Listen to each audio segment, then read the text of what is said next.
Knock, knock. It's been 2 days since graduation. 2 days since I've seen his face or smelled the smell of his rock and roll decay. And he's knocking the heck out of my door like he does when he's got a grand announcement.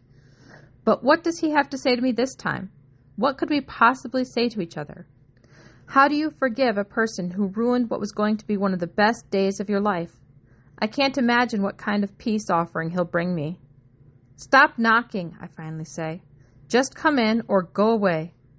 He walks in and stands at the foot of my bed, his arms spread out like a fallen angel. Conversation. Blade, I'm sorry, man. I'm leaving for a month or so. Okay. Don't you want to know where? I don't. Rehab. Surprise. Got my marvels and the axe, ready to rock. I think the band's really getting back together. Look, I'm sorry for what happened. You think that's enough? It's all I got. I really don't want to talk. Good luck. Watch out for your sister while I'm away. Storm can take care of herself. She's fragile. What does that mean? It means her album tanked and she just needs some cheer. Keep an eye on each other. I told her she could have a party. It'll help. Great. I need you to be there. Dude, I got a life. You've got your rock and roll and your drugs and alcohol. Storm's got her pretend career, and I'm heading to college in a few months to get as far away from here as possible. So how about you guys help yourselves? How about you stop acting like a jack? There's the Rutherford I know. Welcome back. I'm still your father. Lucky me. Pretty lucky, I'd say. Look around. 5-star living not good enough for you? Money doesn't buy happiness. Yeah, but it bought you a pimped-out Range Rover that you and your girl make out in. And it paid for your posh little private high school. And the Harley you ruined my graduation with. Just get out. I'm done. Good luck with rehab.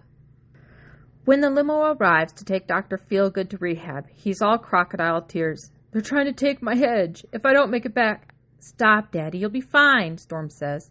And now she's crying. You can do this, Daddy. We'll write kick-ass songs together when you get back. Rutherford looks at me, but I got nothing. No empathy, no sympathy for the devil. Phone conversation. Hey, babe. Yeah, hey. Everything okay? Sure. You sure? I've been better. Why do you sound so salty? Why do you think? I'm sorry I couldn't see you after graduation. And I'm sorry about what happened. Just forget about it. I'm okay. Just wish things were different. That I was nobody. Nobody's land. Yeah? So what's up? What's up is stay off social media and don't go to stores, look at newsstands. I know. Yeah. I won't have to if we're together. Aw, I can't right now, Blade. Why? Come on, babe. Meet me at the park. I'll take you shopping or something in Rutherford's Maserati. You know I'd love that, but my parents are throwing me another dinner with friends tonight.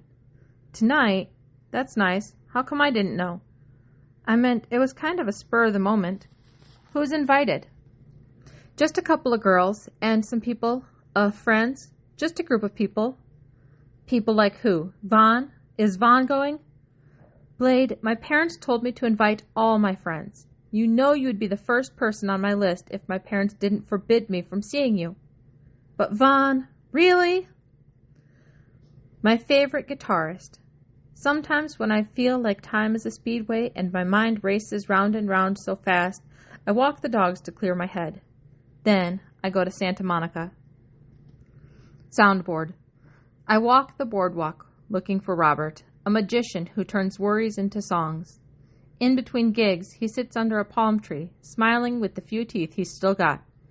Tourists leave green in his black trumpet case while he melts the blues, blending the notes like a storytelling machine and wailing like the music's gonna save him, and us too if we're lucky. Conversation. Young blood, you look like you got the blues. Family stuff. Yeah, how's that? Rutherford finally did it. Lived down to his expectations. I hate Rutherford. I loathe everything he stands for. Whoa, take a breath, young blood. He's ruined everything in my life. Everything? Sounds serious. Graduation was a disaster to end all disasters. How's that? The one day I stand up to deliver a speech I wasn't even supposed to give, in front of my entire class and everybody's grandmother, brother, and sister, Rutherford flies in like an alien lunatic and embarrasses the life out of me and everyone there. Even the crows were gawking of embarrassment from the trees. Sounds like a challenging moment. I didn't sign up for this circus. None of us do. It's family. I just can't wait to get out of here. Be careful what you ask for. You can run, but you can't hide. You're at the crossroads, young blood, looking for a ride. One of your songs? That's life, son. Gotta be thankful for the hard and the easy, the good and the not so. Hard to be thankful when you're living in hell. Let me get this straight. You're living up in Hollywood Hills with a pool and a tennis court and a lady to clean your underwear and cook you tacos on Tuesday, and you're living in hell. You got first world problems, young blood. You can run, but you can't hide. You can run, but you can't hide. You're at the crossroads, young blood, looking for a ride. Tell me something, Robert. Why do you give all your money away to homeless people? So they can eat, buy a book or two? But what about you? What about me? Couldn't you use the loot? A wise man once said, "You'll be enriched in every way to be generous in every way. So I'm good. If you ever need a place to crash, we got plenty of space. I try to avoid hell, young blood." Look, here's a little something for you, I say, handing him a wad of hundreds. I don't do charity, young blood. What happened to enriching and being generous? You keep that. Buy your girl some flowers or something. You could get a new trumpet case or something, I add, trying not to show what I'm really suggesting. But he knows. Robert knows everything. You still stunting on my teeth, young blood? I'm just saying, it's pretty cheap these days to get 'em fixed. In another life, my first wife wanted new teeth. She asked all her friends and family for $25 to help her find her smile. I didn't give her a dime. The marriage didn't last long, but good gracious, did she get some pretty teeth. Want to play something? I pick up my guitar, he picks up his trumpet, and when the song's over and he's not looking, I throw my wad of cash in his case and hope he's not mad at me later. Text conversation, 11:14 a.m. Good morning, babe. I miss you. Guess what? 11:18 a.m. What's up? 11:19 a.m. I got my assignment. My dorm's next to yours. Woohoo! Also, shopping today? 11:19 a.m. Hint, hint, wink, wink. You could pick me up in your dad's Maserati. 11:19 a.m. He won't even know. What time should I be ready? 11:22 a.m. Oh, not sure about today. 11:22 a.m. My parents are gone all day, all night, their anniversary. 11:23 a.m. Wow, good to hear you have the day open for me, finally. 11:24 a.m. Blade, seriously, what's up with you? 11:25 a.m. It's just kind of weird. It seems all I'm good for is buying stuff. 11:33 a.m. Hello, you there? 11:35 a.m. That was rude. I can't believe you'd even suggest, 11:35 a.m., something so shallow and beneath my goodness. You offered before, 11:36 a.m., so I just thought, never mind, TTYL. 11:37 a.m. Chapel, I'm sorry. My bad. I'm just not myself right now. 11:40. You there? Come back. Voicemail. Maybe tomorrow we can cruise to Malibu, have a picnic by the sea. I'll even bring my strings and sing you that graduation song. Or we can feed each other sherbet, hit Rodeo Drive, but only if you forgive me. Text from Chapel. 9:37 a.m. Okay. Morning. I forgive you. Get out of 9:37 a.m. Your PJs, please, and take your girl for sherbet and Rodeo Drive. Deliver me. On my way out the door, 2 delivery guys show up with a marble statue of a naked goddess. I cower. I don't belong here, and the months-long wait till college is too long. Can you deliver me someplace else? Please? Now? Is what I want to say to them. I sign for the goddess Lakshmi while Storm unpeels the protective plastic, marches around her marble legs and marble breasts, comparing her figure to stone.